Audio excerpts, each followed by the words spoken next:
حضرت فاروق اعظم رضی اللہ تعالی عنہ کے بہت سارے کارنامے ہیں جو آپ نے سماعت فرمائے ہیں. آپ کا کردار ایسا ہے کہ اس پر گفتگو جتنی کرے اتنی کم ہے. فاروق اعظم رضی اللہ تعالیٰ عنہ کے زبان مبارک سے نکلے ہوئے جملے کے مطابق اللہ نے قرآن کریم اتارا ہے. یہ آپ فضائل اور مناقب سماعت فرما چکے ہیں. میں چند ایک باتیں عرض کر رہا ہوں جس کو سمجھنا بہت ضروری ہے.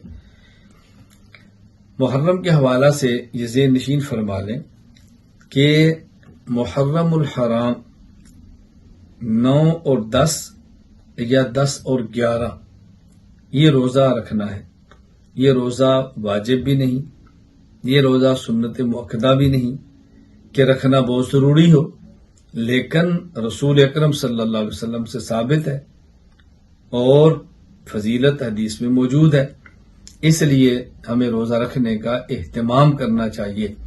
لیکن اگر کوئی بندہ روزہ نہ رکھے تو قطعاً اس کے اوپر اعتراض نہیں کرنا. یہ بات ذہن نشین فرما لیں.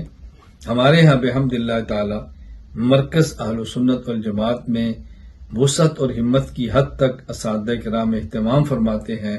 خود بھی روزہ رکھیں اور طلباء کرام بھی روزہ رکھیں.